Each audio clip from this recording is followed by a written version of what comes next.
내려가지 말고 여기서 내가 너에게 약속한 그 약속을 지켜 행하면 너에게 1000배나 많은 복을 주겠다.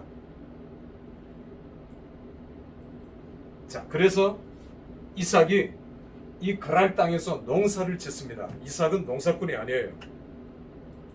직업이 뭡니까? 목축업자죠. 목축업자. 양과 염소 이런 목축업자예요. 농사를 지어본 적이 없어요. 여러분, 제가 농사 초보자인데 농사 짓다가 계속 실패합니다. 농사 짓는 게 보통 어려운 일이 아니에요. 그런데 이삭이 농사를 지었어요.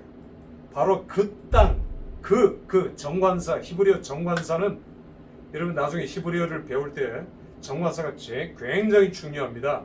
바로 그 땅이에요. 고유명사입니다. 더 플러스 보통 명사는 고유명사가 되죠. 그 지명 이름이 아니라 바로 그 땅에서 바로 그 해입니다. 그 해에 소출의 100배를 얻었어요. 100배. 보통 일이 아니죠. 이게 하나님께서 너와 함께 하신다고 하는 표적이거든요. 두 번째는 아브라함은 한 번도 이삭은 한 번도 우물 판 적이 없어요. 아버지가 팠던 브엘세바에 갔죠. 그런데 이삭이 우물을 팔 때마다 옆에 블레셋이 와서 뺐습니다. 약탈문화라 했죠. 이삭은 싸우지 않습니다. 이삭은 굉장히 순한 사람이에요. 그 우물을 줍니다. 그리고 이삭은 다른 곳에 가서 또 우물을 파요. 물이 나와요. 여러분, 이스라엘을 이렇게 다니다 보면 물이 나오는 것이 별로 없어요. 아까 우리가 단이라는 곳을 봤지만 물의 수량이 제일 많은 곳입니다. 텔단. 뒤에 가서 또 보겠습니다만은 가이사라 빌립보. 중간중간에도 제가 질문 하나 할까요? 이스라엘을 여행하다 보면은 산 위에 동네가 많아요. 왜 산 위에 동네가 생겼을까요? 왜 사람들은 산 꼭대기에서 살기 시작했을까요? 수천 년이 지난 지금까지 그들은 거처를 옮기지 않고 산이 도시가 되고 산에서 살았을까요? 첫 번째, 모기나 해충, 곤충 이런 것들이 산 꼭대기는 없어서. 두 번째, 저기 저 멀리서 오면은 그 저기 오는 것을 보고 피할 수 있으니까, 도망갈 수 있으니까, 내가 미리 대처할 수 있으니까. 그래서 산 위에 동네를 세우고 산 위가 발달되기 시작했다. 여러분, 앞에 두 개도 어느 정도는 설득력이 있어요. 맞아요. 그러나 제일 중요한 건 세 번째입니다. 세 번째가 뭐냐면 물이에요. 물. 산 중턱이나 산 꼭대기에서도 샘물이 터져 올라옵니다. 저는 군대에서 그런 경험을 했거든요. 산 중턱에는 물이 없는데 산 꼭대기에는 우물이 있어요. 물이 나와요. 거기서. 그러니까 땅 속에 있는 물이 산 위에서 이렇게 터져 나오는 경우가 많이 있습니다. 나사렛이라는 동네도 가보시면 나사렛 산 위에 있는데 어마어마한 물이 터져 나옵니다. 물이 있어야 사람이 살거든요. 물이 없으면 인간이 살 수가 없죠. 동네를 이룰 수가 없고 마을을, 도시를 이룰 수가 없어요. 나사렛은 지금은 인구 5만이 넘는 큰 도시입니다. 물이 있어요. 물 때문에 그런 겁니다. 오히려 산 꼭대기에 물이 나오는 경우들이 훨씬 더 많아요. 평지는 아무리 파도 사막입니다. 이스라엘 땅, 이 땅 전체가 거의 사막이에요. 물이 안 나와요. 그래 놀랍게도 산 꼭대기에, 산 위에서 물이 터져 나오는 것입니다. 이삭은 팔 때마다 물이 나오는 거예요. 팔 때마다. 이게 하나님이 주신 특별한 은총이고 은혜죠. 이삭은 그래서 또 우물을 파고 또 우물을 파고, 블레셋은 재미가 들었죠. 또 빼앗고 또 빼앗고. 그러다가 지쳐버렸어요.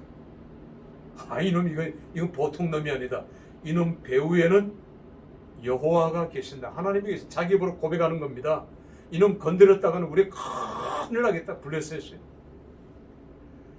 그래서 이삭에게 와서 너와 우리가 베리트 언약을 맺자. 더 이상 우리가 너의 우물을 뺏지 않을 것이고 건드리지 않을 것이다. 언약이라는 것은 약한 사람이 센 사람과 언약을 체결한 한미 상호 방위 조약, 이승만 대통령이 그 언약을 체결했고 그것이 지금까지 유지되고 그것이 우리나라가 존속하는 가장 중요한 이유 아닙니까? 약한 사람이 강한 사람과 언약을 맺는 겁니다. 강한 사람은 언약을 맺을 필요가 없잖아요. 뺐으면 되는데 고대사는 약탈 문화라 했잖아요. 그런데 이삭에게 와서 무릎을 꿇고 블레셋 왕 아비멜렉이 너는 우리를 치지 말아라. 우리를 공격하지 마라. 네 뒤에 하나님이 계신 것을 우리가 알았다. 우리가 봤다. 너무 무섭다. 이렇게 언약을 체결합니다. 언약. 이 언약은 맹세거든요. 이 언약은 어기면 안 되는 것이거든요. 이게 이삭의 생입니다. 저와 여러분도 마찬가지예요. 여러분 제가 아브라함 얘기를 조금 더 하면 아브라함은 복의 근원, 축복의 통로죠.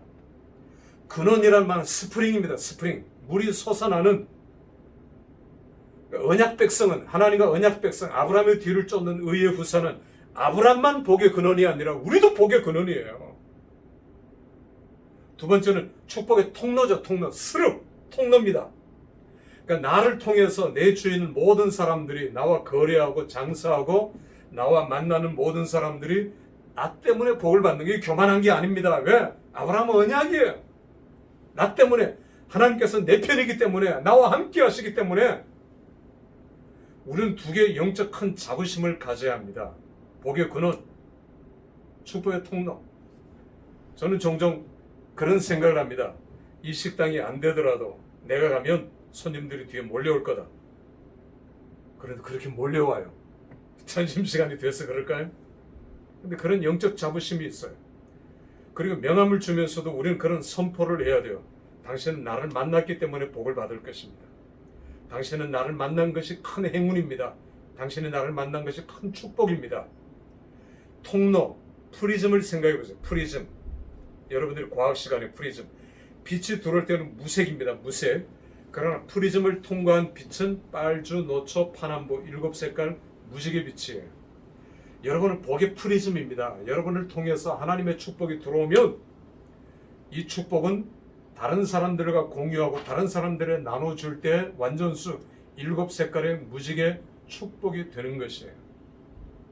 이 하나님의 축복, 이것이 저와 여러분의 아브라함에게 주셨던 것과 똑같은 복에 오는 축복의 통로예요. 여러분, 여리고라고 하는 지명이 전 세계에서 가장 오래된 도시국가입니다. 여리고가 BC 8000년이거든요. 그런데 여리고 이전의 인류는 신석기 시대 때 어디서 살았을까요? 굴혈 생활을 했습니다. 산에 굴을 파가지고 혹은 땅바닥에 움막을 덮고, 이게 신석기 시대 1만 5천 년 전 그때 사람들의 삶의 모습이죠. 8천 년 전까지. 그리고 최초의 도시국가가 성을 만들고 거기서 산 사람들이 여리고예요. 여리고. 그 여리고 발굴을 통해서 그렇게 해서 세상이 놀란 것 아닙니까? 자, 이제 아브람과 그리고 이삭, 우리는 이런 족장들을 살펴보았고 이삭이 어떻게 복을 받았는가, 우리는 그걸 살펴보았습니다. 다음 그림을 보도록 하겠습니다. 이삭의 생애, 아까 제가 얘기했죠. 철저하게 이삭은 소극적으로 살았다. 창세기 딸랑 2장이다.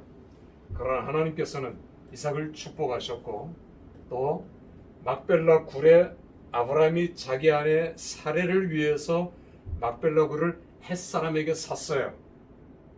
그러니까 우리는 흔히 이 지역을 가나안 지역, 가나안 족이라고 얘기합니다. 그러나 오늘날의 터키 근처에 있는 사람들을 헷족이라고 헷족.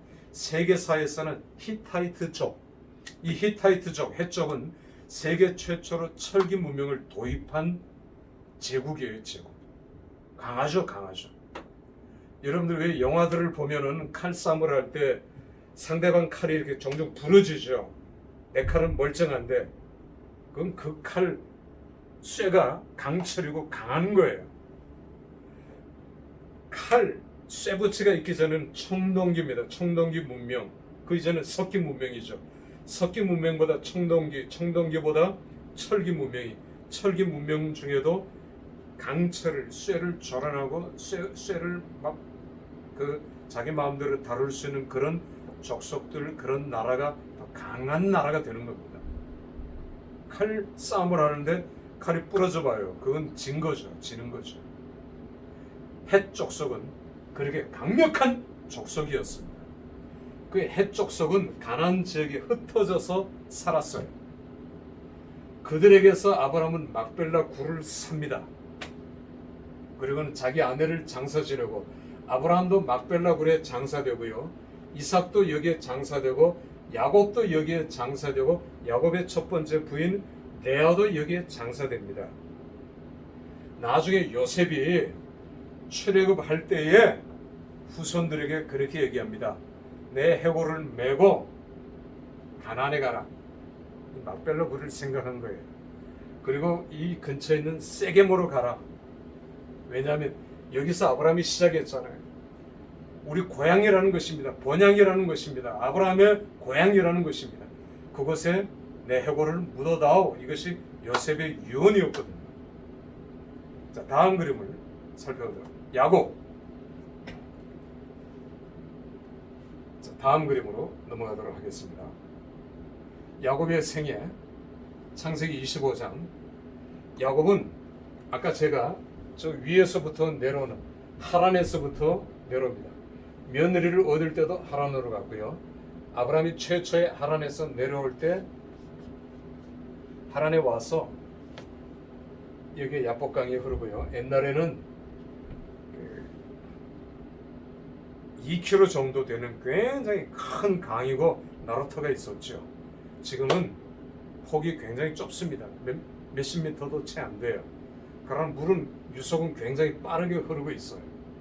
그러니까 여러분들이 성지를 갈 때 혹은 어떤 영상을 볼 때 오늘날의 영상을 가지고 몇천 년의 성경을 이해하면 안 돼요. 그러니까 지형은 계속 바뀌어가는 겁니다. 요단강도 옛날에는 요단강 나루터가 있을 정도로 요단강 폭이 넓었고요. 지금은 이 하루에 가도 2, 3m밖에 되지 않아요. 수량이 그렇게 줄었어요. 그렇다고 이게 옛날의 지형이다 이렇게 이해하면 안 돼요. 땅도 현재 땅에서 계속 파고 내려가면은 십자군 시대의 터가 나와요. 그 유적들이 나옵니다. 그 십자군 시대 밑으로 파고 들어가면 비잔틴 시대가 나와요. AD 300년에서 500년. 그리고 그 비잔틴 시대에서 더 파고 내려가면은 신약 시대가 나오고, 신약 시대에서 더 파고 내려가면 구약 시대가 나와요. 그러니까 여러분들이 베데스다 연못을 가볼 기회가 있으면 그 베데스다 연못이 저 위에서부터 수십 미터를 꼬불꼬불 계단으로 내려갑니다. 그러니까 착각하는 사람들은 야, 이 베데스다에서 양을 먹이고 양에게 어떻게 이렇게 내려간다, 잘못 이해하는 거죠.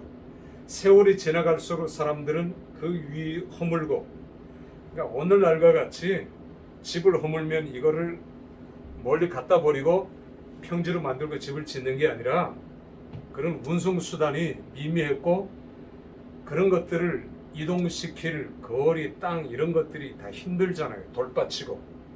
그러니까 그 자리 위에다가 또 집을 짓고 또 허물고 그 자리 위에다가 성을 또 쌓고 이런 식으로 계속 되어져 온 겁니다. 그러니까 이걸 이해하지 못하면 예루살렘 성벽을 보고 아, 이것이 옛날의 성벽이구나. 그건 십자군 시대 때 지금 있는 거는. 그러니까 그 이전에 어떻게 됐는지를 우리가 살펴봐야 돼요. 그렇지 않고 우리 눈에 보이는 것만 이렇게 봤다가는 엄청난 미스테이크를 저지르는 거죠. 여러분, 이건 굉장히 중요한 겁니다. 자, 그래서 옛날에 야복강은 나루터에서 야곱이 천사와 씨름하고 환도뼈를 쳤잖아요.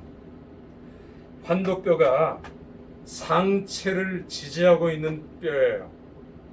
그러니까 엉치뼈 위입니다. 이 뼈가 부러지면 똑바로 서지를 못하죠. 그러니까 야곱은 평생 동안 다리를 질질 끌고 지팡이를 짚고 그렇게 살았어요. 환도뼈는 스티그마타, 하나님의 흔적이었어요. 야곱은 하나님 감사합니다. 날 잘 치셨어요. 이것 때문에 나는 이제 야곱에서 이스라엘로 이름이 바뀌어진 거죠. 이 야곱이 야복강을 사이에 두고 에서와 이제 그 야복강을 사이에 두고 씨름하고 하나님 앞에 생명건 기도를 드리지 않습니까? 에서가 죽이려고 건강 몽치를 들고 400명을 끌고 왔어요. 군대입니다, 군대. 야곱과 그의 일행은 몇십 명밖에 안 돼요. 거기다 비무장입니다. 그런데 이런 야곱을 어떻게 하겠다는 겁니까? 죽이겠다는 겁니다. 가로로 만들어버려서 내가 복수하겠다는 겁니다. 옛날 장자권을 뺏은 나쁜 놈 그 야곱을 죽이겠다는 거죠. 그런데 야곱이 간절히 밤새도록 기도할 때 하나님께서는 에서의 마음을 움직이셔서, 성경 그 말씀은 없습니다만 우리가 유추해서 알 수 있죠. 그 다음날 딱 조우였어요.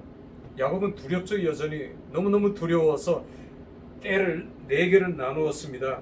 내가 실바와 덜 사랑하는 자식들 아누라는 맨 뒤에, 그 다음에 두 번째, 그 다음에 레아, 그 다음에 라헬. 이걸 치면은 데리고 도망가겠다. 두 번째까지 치면은 내가 도망가겠다. 세 번째까지 치면은 라헬과 그 자식들만 데리고 도망가겠다.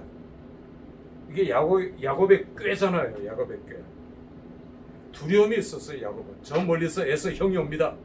얼마나 두려웠겠어요. 그런데 가까이 오면 올수록 에서의 표정이 환한 표정으로 바뀌어집니다.